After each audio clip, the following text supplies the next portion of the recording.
아멘.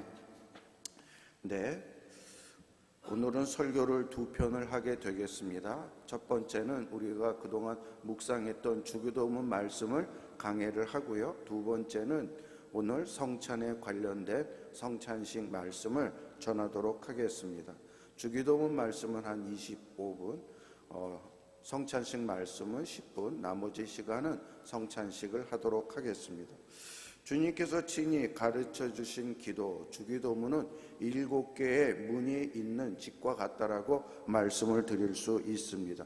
오늘은 그 중에 첫 번째 문을 열고 들어가려 합니다. 말씀을 시작하기 전에 앞서 여러분에게 질문 하나를 드리도록 하겠습니다. 여러분은 지금 무엇을 위해 그렇게 열심히 달리고 계십니까?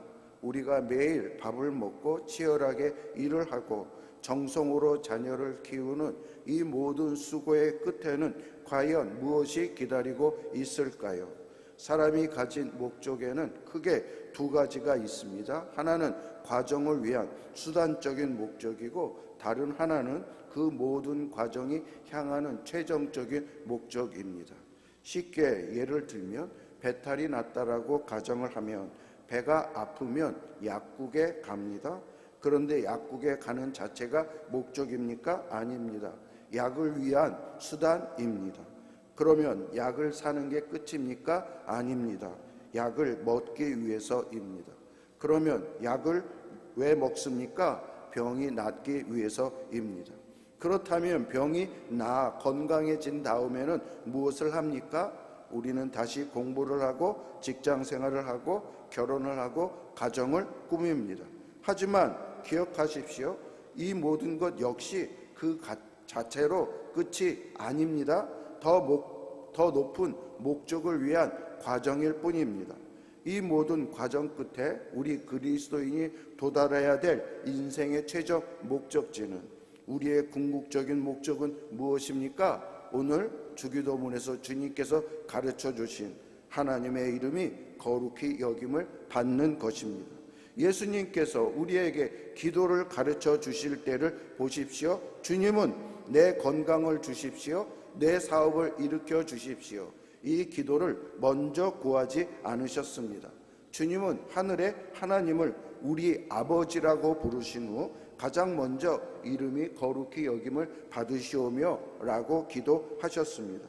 이것은요, 예수님이 우리 인생의 최종 목적이 이것이 되어야 한다라는 말씀을 하신 것입니다. 그러므로 오늘 이 시간 왜 이것이 우리 인생의 최종 목적이 되어야 하는지, 그리고 예수 그리스도를 통해 이 거룩한 기도가 우리 삶에서 어떻게 완성되는지 함께 나누고자 합니다. 먼저 이름이 거룩히 여김을 받으시오모에서 이름은 무엇을 의미하는지 생각해 봅니다.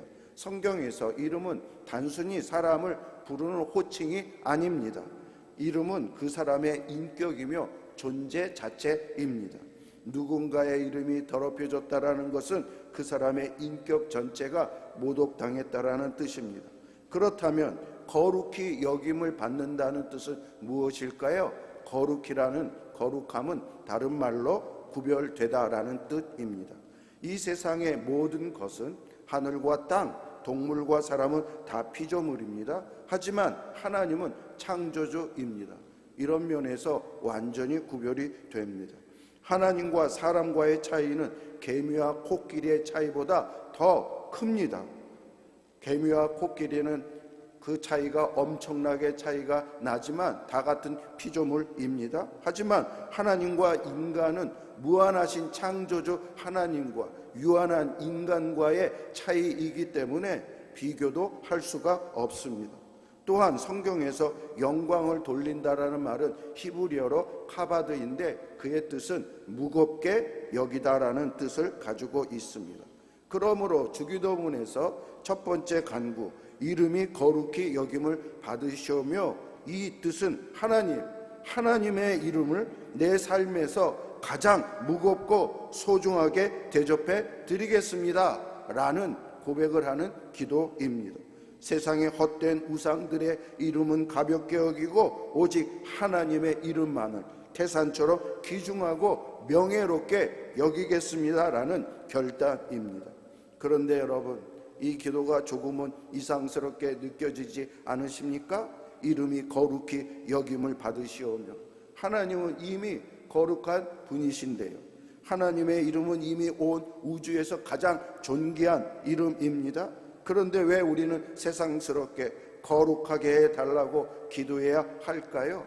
예를 하나 들어봅니다. 세계에서 가장 높은 산은 에베레스트 산입니다. 그러므로 우리는 에베레스트 산이요 가장 높은 산이 되옵소서라고 기도할 필요가 없습니다. 이미 가장 높기 때문입니다. 하지만 만약 사람들이 그 산을 동네 뒷산 정도로 취급한다면 어떻게 해야 할까요?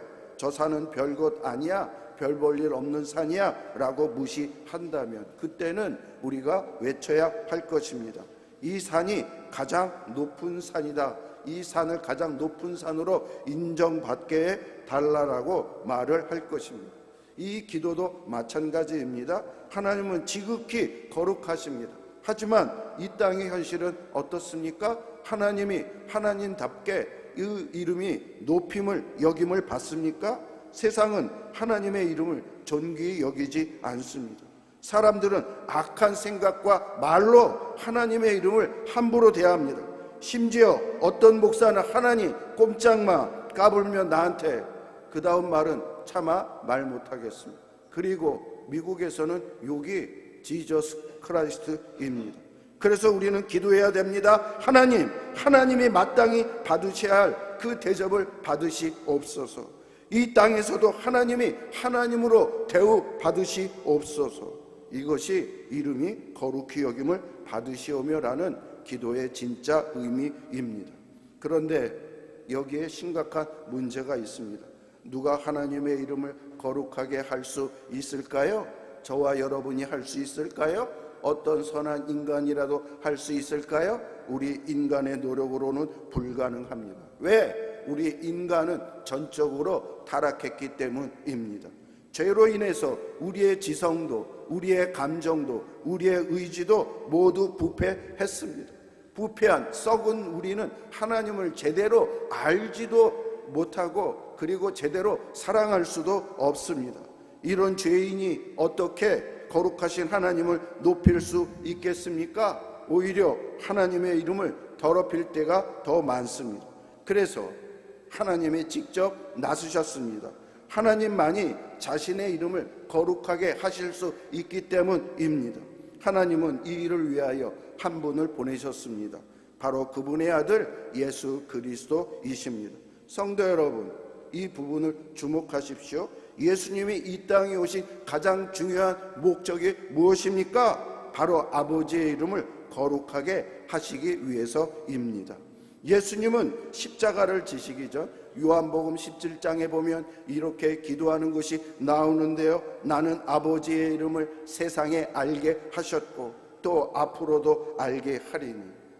예수님은 어떻게 아버지의 이름을 알게 하셨고 거룩하게 하셨습니까?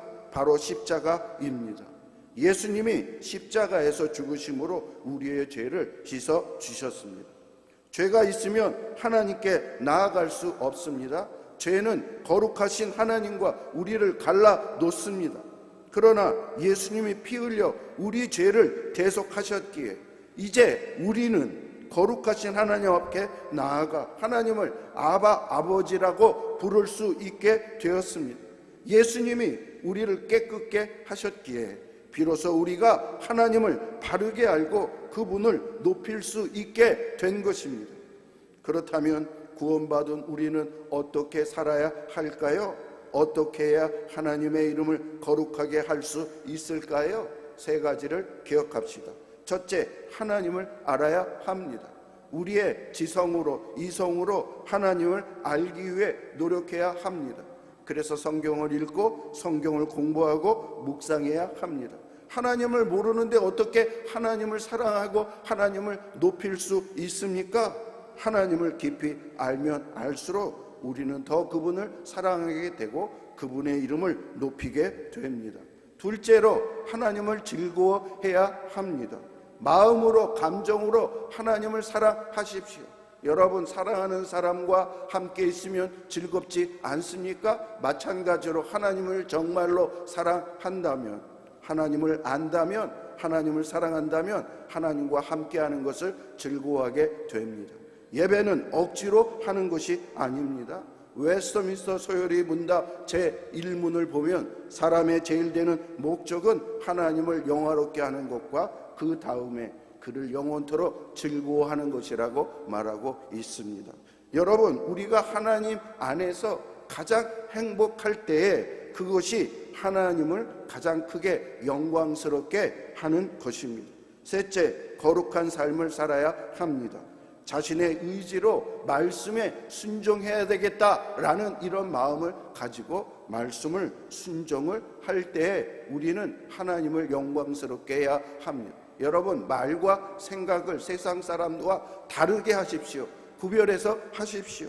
예수님은 말씀하셨습니다. 마태복음 5장 16절에 다 같이요, 시작. 너희 빛이 사람 앞에 비치게 하여 그들로 너희 착한 행실을 보고 하늘에 계신 너희 아버지께 영광을 돌리게 하라. 여러분, 하나님께 말로만 영광, 예수 믿으세요, 예수 믿으세요, 그렇게 해서 하나님께 영광 돌리는 게 아니라 아무 말을 안 하더라도 우리의 선한, 우리의 신실한 모습을 세상 가운데 보여준다며 세상 사람들이 예수 믿는 나를 통하여 하나님을 발견해서 하나님께 영광을 돌리고 하나님을 아는 그런 일이 일어난다라고 예수님께서 말씀하신 것입니다.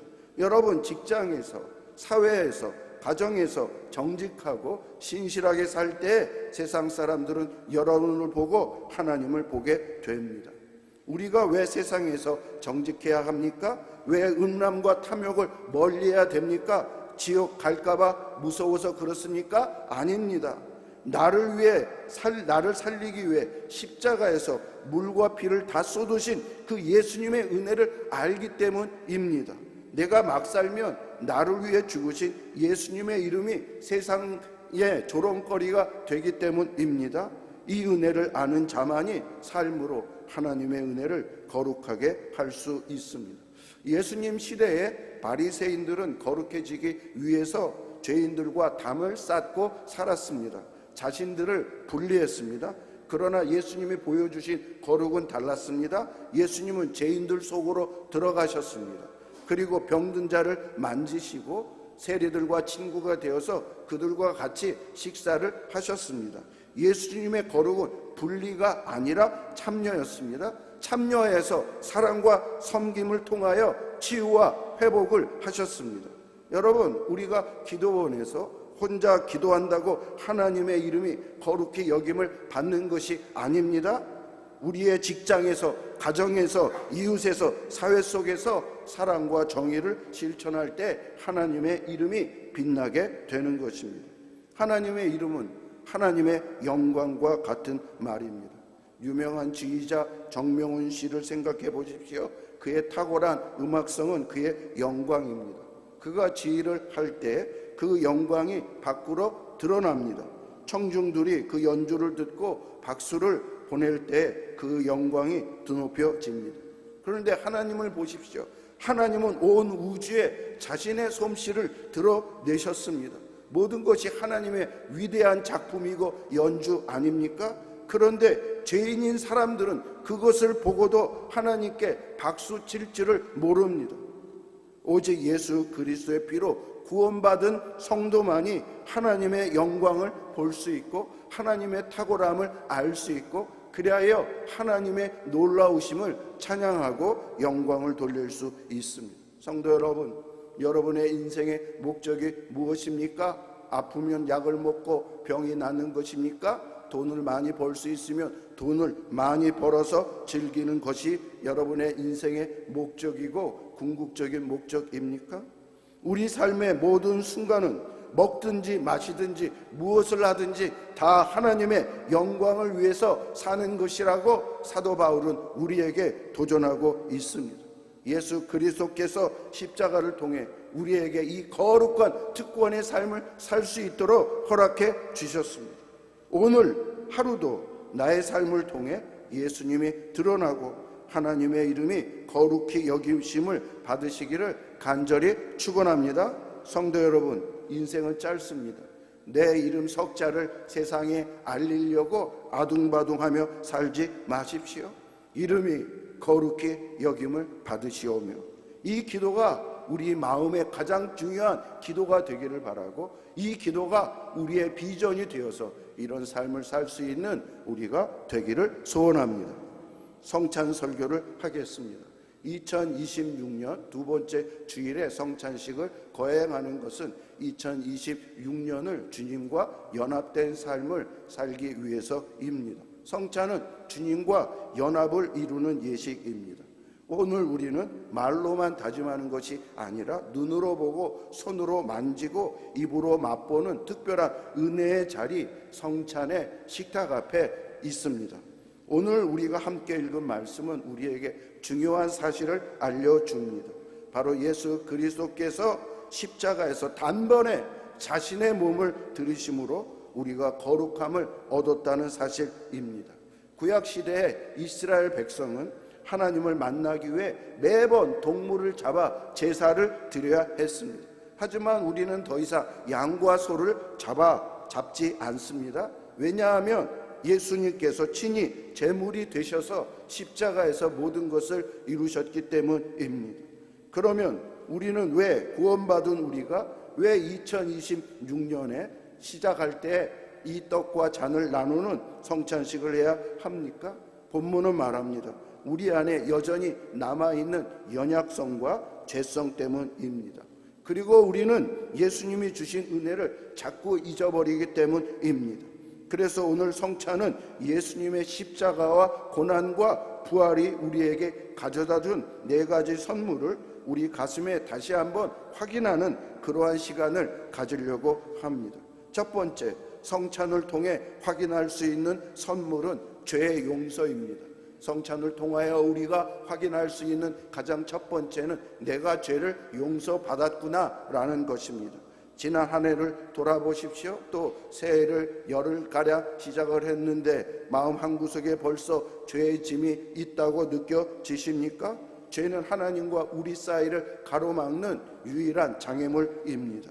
마치 거대한 벽과 같아서 생명의 근원이신 하나님께 나아가지 못하게 합니다.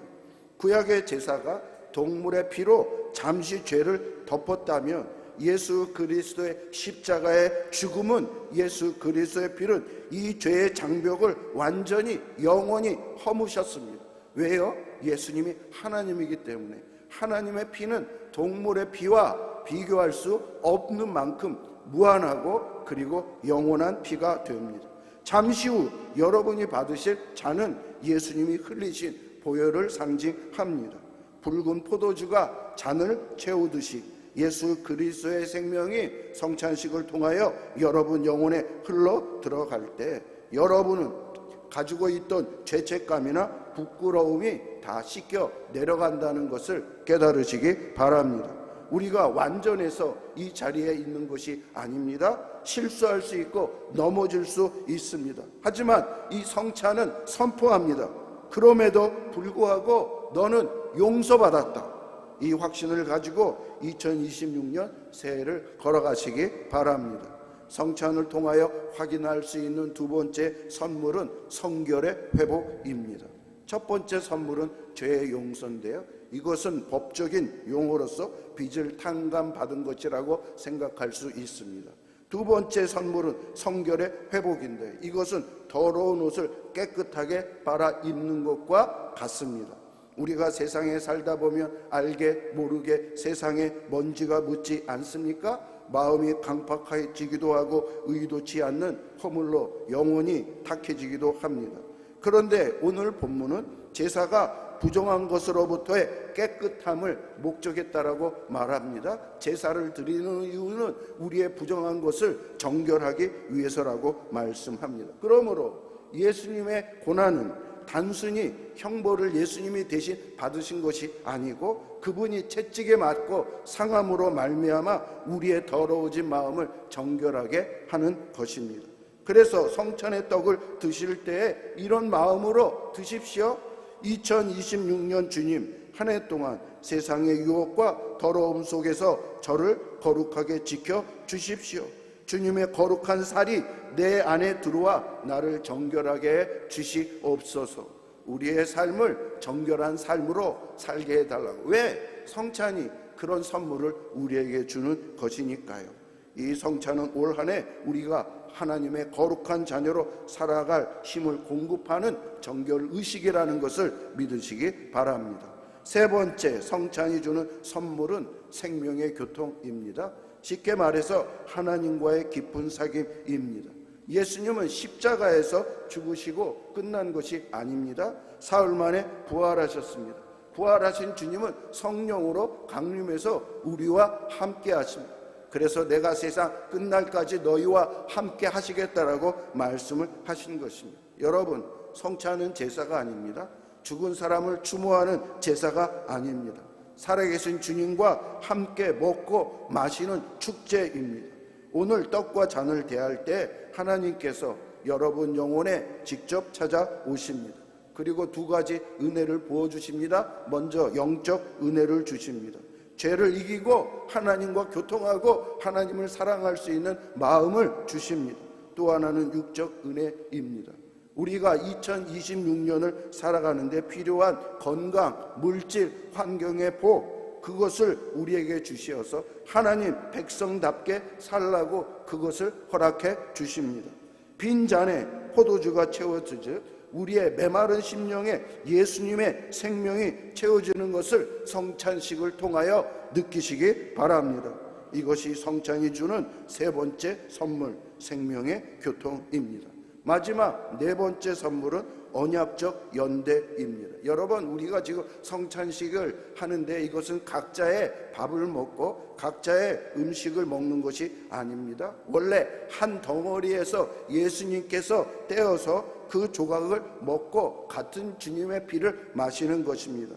이것은 무엇을 의미합니까? 예수 그리스도 안에서 우리는 한 가족이요, 한 공동 운명체가 되었다라는 것을 의미합니다.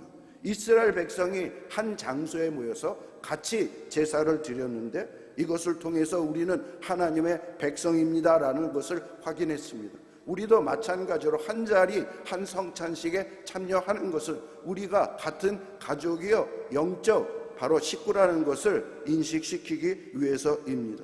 그러므로 오늘 성찬식에 참여하는 성도 여러분, 성찬식 하면서 옆에 있는 사람을 바라보십시오. 2026년이라는 거친 바다를 항해할 때 나 혼자 항해하는 것이 아닙니다. 예수님의 피로 맺어진 형제 자매가 곁에 있어서 같이 항해하는 것입니다. 성찬을 받으시면 옆 사람을 위해, 우리 교회를 위해 마음으로 축복하시면서 성찬을 드시기 바랍니다. 우리는 함께 걷는 언약의 백성입니다. 이 연대감으로 올 한 해 우리 신앙생활을 서로 든든히 잘해나가는 우리가 될 수 있기를 바랍니다. 사랑하는 성도 여러분, 오늘 주님이 주시는 이 거룩한 식사를 통해 십자가의 사랑을 깊이 체험하고 부활의 능력으로 하나님이 우리에게 허락하신 2026년을 하나님 자녀답게, 그리고 승리하는 군사답게 꿋꿋하게 살아가는, 승리하는 하나님의 영적 은혜, 육적 은혜 충만히 받으시는 우리 성찬식이 되고 올 한 해가 되기를 주의 이름으로 축원합니다. 아멘. 성찬